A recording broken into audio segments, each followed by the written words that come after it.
Welcome back to the Citystead, everyone. I am Josh, and today I am going to show you how to build an arch trellis similar to using candle panels, but using something that is a little bit more accessible to everyone. So as a lot of you guys know, I actually do my panels a little bit different than a lot of people. A lot of people will buy the 16-foot panels and then make the arch. I actually buy two 8-foot panels because it's easier for me to transport without having to beg and borrow for a truck.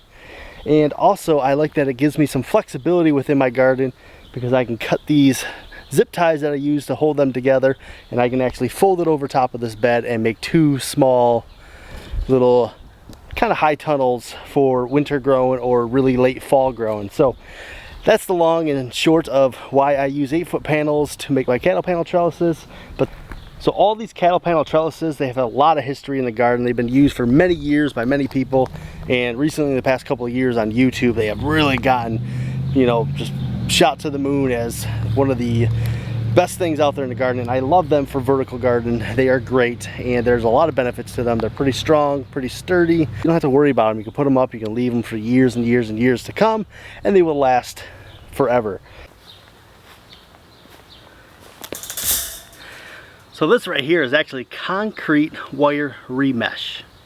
So I found this stuff at Home Depot, and you can pretty much get it at any hardware store that you have out there, because it is something that's used daily in construction. It actually is made to go in like a concrete slab and hold it together.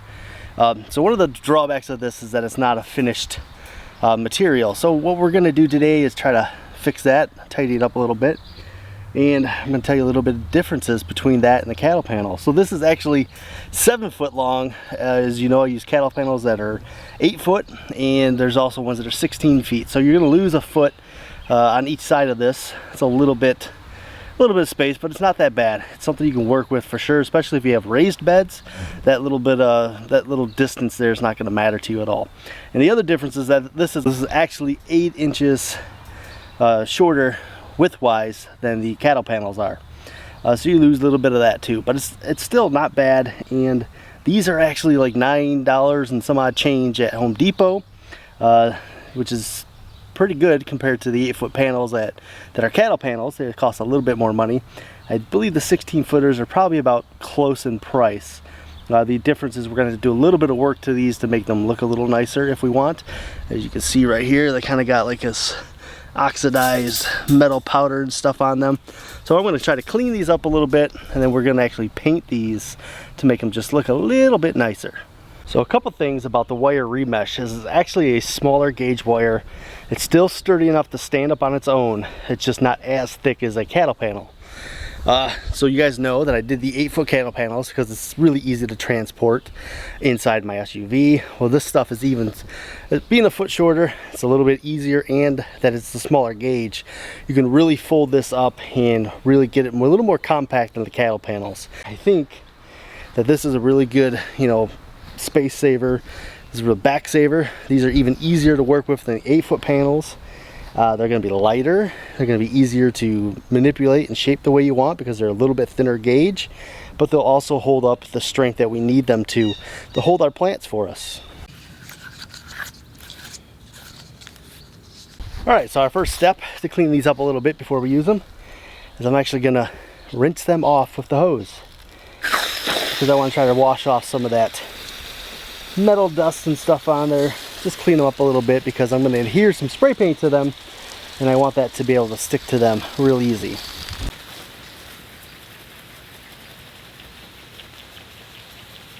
Alright, so now we sprayed them all off, and we're just going to let it dry. Luckily today it's like 1 billion degrees outside, so it'll probably be dry in a minute or two. So one of the reasons I'm going to paint these is because every time you handle them, you get this nice coppery mess on your hands. Nobody wants that. Plus when we paint it, it'll just look a little bit nicer.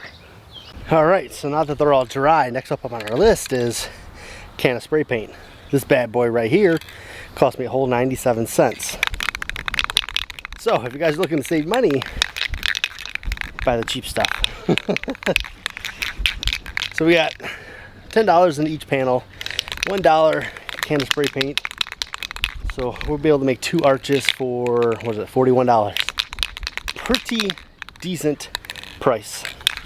And because they're so much easier to handle than cattle panels, that adds a lot more value to them. Just because you can do it yourself, they're easier to load. This is for sure going to require a little bit more work, but we're going to spray paint it just to kind of give it a nice little clean finish. We don't want that stuff rusting out on us or anything, so this is really going to help make it last longer for us, and it's just going to make it look a little bit better when it's out in our garden.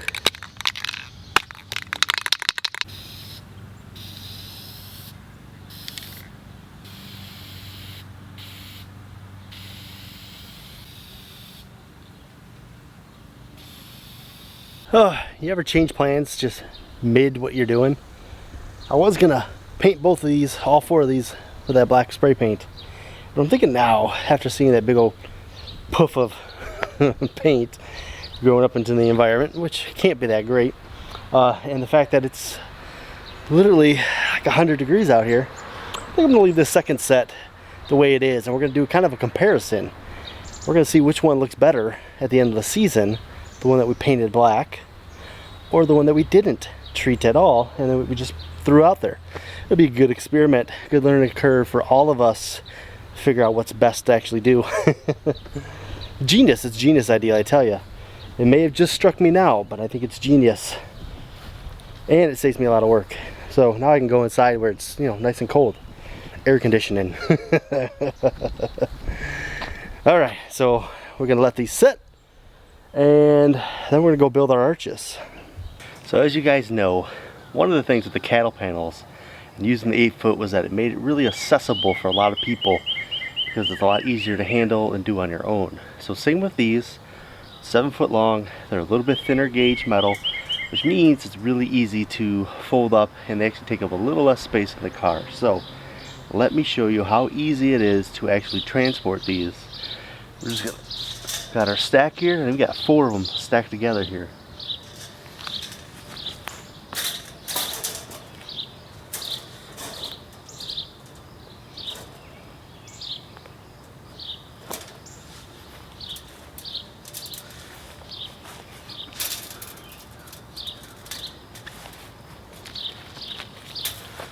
Fairly easy to hold together. And we'll just take it down and clip it.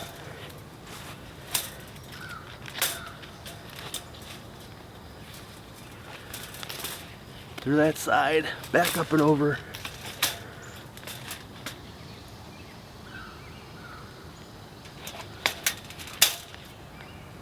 And we clip it again.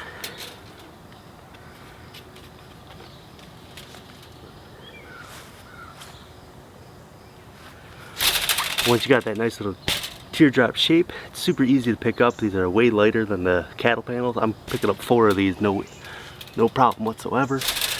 Now we gotta go load them in the car.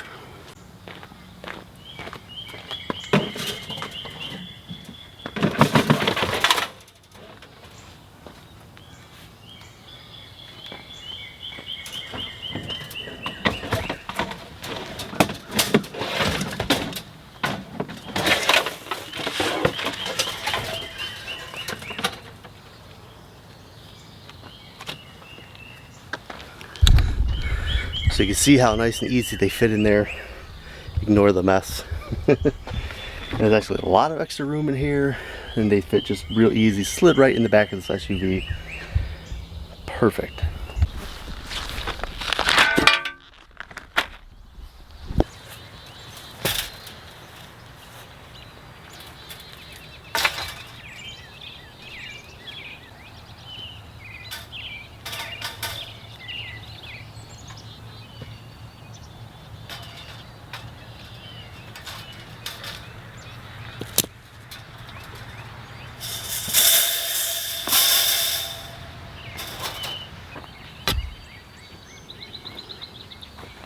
Alright, so I got a couple supplies that we're going to need for this. I got 2 T-posts, I got some tie wraps, and if you guys know, I use fence staples when I do raised beds, but I don't have any raised beds at this particular spot right here that we're going to build this arch. This is our community garden plot. If you haven't seen that series, check that out. I'm going to build a couple arches over here to help grow things vertically on our little community garden spot. So that's where this trellis is going. T-post, zip ties. This is something accessible that anybody can make. So with these shorter panels, it's going to make a big difference in how your width is to your height of the arch. So I put these 4 feet apart originally because I thought I was going to use cattle panels and I couldn't find any. So I'm actually going to move these in about 6 inches on each side to give me a little bit more arch, be able to walk under it a little bit easier. But cucumbers will just reach a little bit. No big deal, they can do that. Easy peasy. Alright, so we have our T-post set into position here.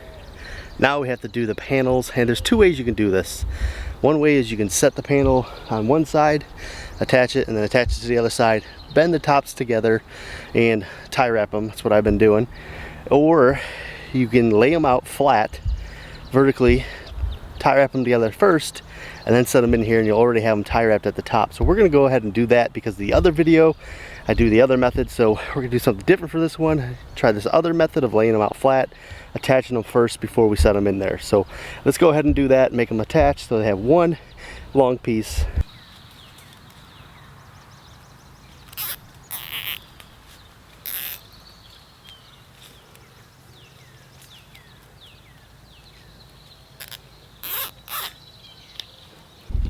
Alright, so now we have it attached. Now it's one long panel. I will say this will make it a little bit trickier to set in position by myself, but I just want to make sure we can do it. You know, it's just another option if you are worried about not lining up right or anything like that. This will help do some of that because I do have panels that kind of tilt a little bit back at home from the other method of putting them into place and then attaching them through the tops, but it's still fine. You can barely ever tell, and I think it works really well, easily for doing by yourself. But this is another option. You can attach them before you put them in there. Should be all right because these are lighter. They're not as heavy as the cattle panels, and they're a little bit shorter by like a couple feet. So that will make it a little bit easier to put into position this way.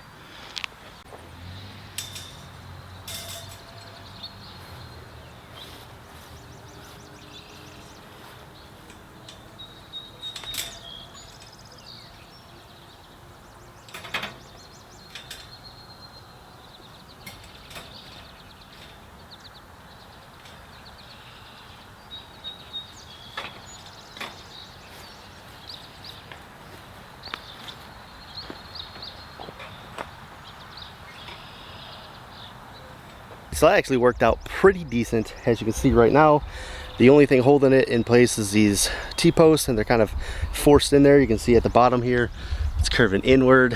What we're gonna do is we're gonna attach it up toward the top, and then we're gonna put another tie wrap toward the bottom of it, just to make sure it's really attached to that T-post and it's not in our walkway for our path.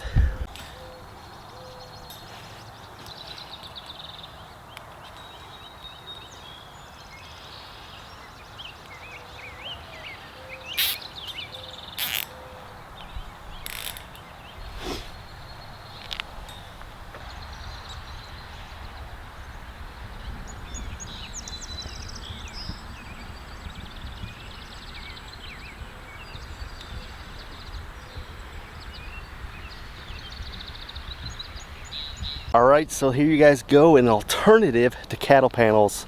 You can use this wire remesh stuff and you can build yourself a cattle panel trellis. Nobody will know the difference. They're all going to look at it, they're going to think, wow, that is great. And you probably would have done it for cheaper depending on where you're at. I know our Canadian friends, they have a hard time getting cattle panels. I'm guessing if you go to your hardware store, they got this wire remesh back in the cement concrete type area. And you can pick up some of these and you could build the same thing. Now, you can see this panel right here is just tall enough for me. I'm 5'10". I can walk right under it. So if you had raised beds, and this is going in a raised bed, you definitely have plenty of clearance, even though these panels are a foot shorter than the 8-foot panels. They're 7 foot long. They're like 2.5 feet shorter than your 16 panel when you put it together, like I did. So, you know, you lose a little bit of that height. But as long as you're putting them in raised beds, even then, I mean, I can walk under this one just fine. If you're 6 foot tall, you might be out of luck, but this will definitely work and get the job done. And I can't wait to have some cucumbers growing up this. They're actually looking pretty decent. Looks like we might be getting there real soon. That's our cucumber, just waiting to get up on this thing. So I can't wait to get some cucumbers up it. But here you go, an alternative, guys. this is, you know, just another opportunity for you to be able to build yourself a cattle panel trellis, or just a trellis, arch trellis, whatever you want to call it. This is a good opportunity. So check out your hardware store, see if you can find this stuff, because I bet you can, and you can make yourself one.